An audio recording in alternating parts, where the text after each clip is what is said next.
Hello, hello, hello. We are here with another insane, bizarre case of disappearance.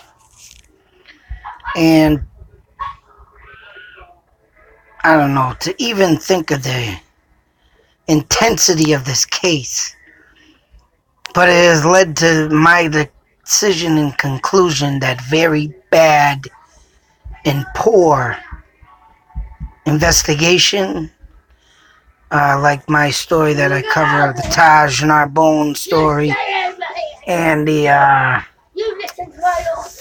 and any other case that I have literally gone over. This one takes the cake. Because as you can see clearly in the pictures, to the left we have Bobby Dunbar, the missing boy. To the right we have a boy that came in later on in the story. If you want to look it up on Wikipedia, that is where you will find the full story. But to me, I mean, it's stories like this that I can't imagine of it happening, but I also can't believe what I friggin' read. And this is why I friggin' look up on stuff. And I think it's everything that's interesting is where I got the article from. And shit. As you can see, 1912. Which actually, that was the year the Titanic sunk. Another insane story. But this little boy, Dunbar, supposedly was 4 or 5 years old. April 1908 to 1912. So yeah, he's 9, 10, 11, 12. Yeah, 4 years old. Now I'll tell you, back in these days when you were 4-year-old like me, people, your parents let you wander. And it's about a wonder why I came up missing, but yeah. But you also, sometimes kids had a sense of directions to do this wandering stuff. Like me, 4 years old, neighbor, my mother knew. I guess she went and cleaned the house, old lady. Throw out some milk and cookies. Oh, hell, I was over there every day. Fuck, poof. My mother said the story one time that I got out with a dog, dug a hole in the fence at one point in time. And looking all over for me, found me at the old lady's house, just right next door in another building. So you can just imagine what this kid was doing out on a fishing trip. And what gets so bizarre in this friggin' story is this little boy over here on the right. As you can see now, and take a very hard look into these pictures, because as you can see, just like my doing my face comparisons of, you know, the Zodiac killer and that other guy that, you know, with the disappearance of the girl, and that guy, you know, with my comparison of him and the Zodiac killer looking almost identical. Now you take the comparisons of these kids, and as you can clearly see there, in my eyes, I don't know what anybody else can see, but the mouths are very distinctively different. The eyes of the right boy goes upwards as the eyes in the boy of the left go slant down, slightly downward.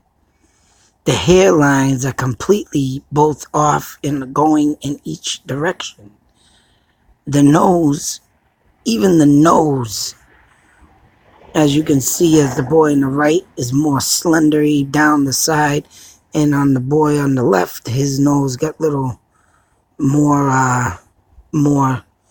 like side tissue muscle, whatever you call that, sticking out. So clearly anybody with the right brains could tell these kids apart, but due to poor investigation, someone got this little boy on the right confused with the little boy on the left. And later on, I tell you, you're going to be surprised at what came up on this in a DNA test. which led to poor investigation. Just like my Taj Narbonne story that I cover, poor investigation. The boy in the box. Of course, back then, 1912, yeah, you gotta give, the, what can I say? You gotta give them, props for trying to do their best of finding a child at that age with no DNA, no nothing, no.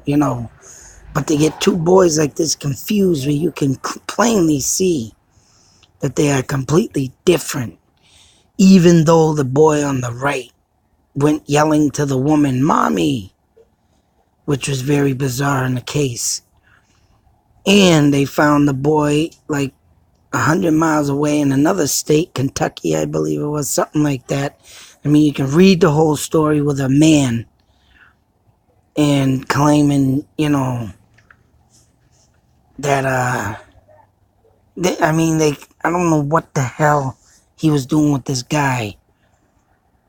I mean, but it comes to find out that this boy on the right must have. Now, the only thing I can come into with a conclusion is that this guy manipulated kids in believing that they were his, or he would drive them around and say, "Hey, I got candy for you. You tell people this." And when he might have could have kidnapped the boy on the left, murdered him because he might have been too whiny, cryy, or something. This is what I'm getting out of the story. Because if this kid on the right's gonna yell up to a woman and say, "Oh, mommy," and the lady's like looking all over his body for distinctive, like birthmarks or whatever, moles and stuff, and she distinctively said, "Oh, this is my child," and this kid's over here, "This is my mommy," but as you can plainly see, these two are nothing alike. Someone down the road brainwashed this kid. He might have had a ring going on, whether it be child molestation, and this kid on the right might have been like might have been one of his favorites or something, say so. I don't know, but there's so many distinctive things that you can go on with this friggin' story. And I think the kid was kidnapped and murdered. And then it goes on to say that the DNA testing happened. And a person, whatever the frig it may be, the kid on the right did a DNA test with another family member that was related to the boy on the left. And it clearly stated that the boy on the right was nothing to do with the family. But yet this kid stayed with the parents here as the name of Leslie and Percy Dunbar. And he lived out his life and lived like he was their kid, but all in all, you gotta say, and the DNA test says it in this, that it came up negative. So what happened to this kid? What happened to this boy right here is a huge question mark, as you can see. Now, they did say, let me find the other article they screenshot right here, that Margaret Dunbar Cutright, she experienced her own opinion that the real Bobby Dunbar most likely fell into Swayze Lake during a fishing trip and was eaten by an alligator. Okay. Yeah. Now, being in Louisiana, yes, there is huge amounts, I'm sure, of alligator due to it being a more like tropical place like Florida. But, I mean, where were the parents? And, why? And like I said, don't get me wrong, back in the day, kids like this used to roam. I used to roam. I used to sit home alone a lot while my father worked, and my brothers ended up out partying and what forth. And, it was really, really a time and place and back in the 1900s, 1912. Oh man, you could just imagine of how many kids. Actually, I covered a story in Athol, near the baseball field behind the high school. A little boy has been seen there. I didn't get there with nothing. I went there to cover the story, but they say the boy had drowned in the pond because he was 4 years old. But I mean, if that's the case, and yes, it does happen, but where were the parents for this boy, this poor little Bobby here? And for them to sit there and, not look, search, whatever the case may be, I believe the boy was kidnapped. Because if they didn't, they went and did a full search for the boy, but found nothing. And you want to know what else is fucking bizarre now as we go on to this? Here is the lake. What is the name of the lake? Damn it. Swayze Lake in Louisiana. This comes up. Swayze Lake. Now I have to go on Google Maps to show you this, but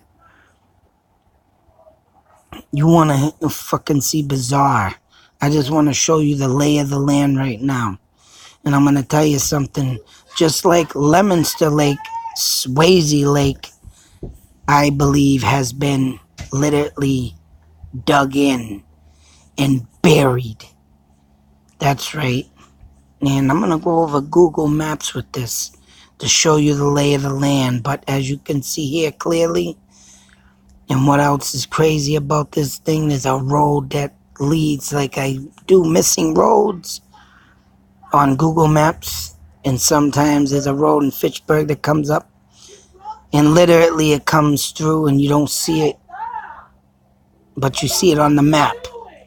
I gotta get back in the house. The kids are really fucking up right now, but as bizarre as this case is, and I'm gonna show you on Google Maps and go over you what I think had happened to this kid. And I believe he was kidnapped or something, conspiracy came up. Because why it is now this lake filled in. Swayze Lake, because as you can see, this is where it brings you, and there's only a looking water line that looks like a river now, and it ain't even a lake. And I can tell you right around here, it looks like to me the lining right before these, I think they're solar panels, I believe there's lining right here, looks like where it would be buried in. Anyways, I gotta get in the house, but let me get in the house. But these kids are acting up like a bunch of jerks. But I'm gonna go over the map and give you my thoughts and theories of what I think happened to this kid. Till the next video, be safe, take care, and always beware. Because just like this boy, he could be, if he did make it in the lake, his bones could be in there.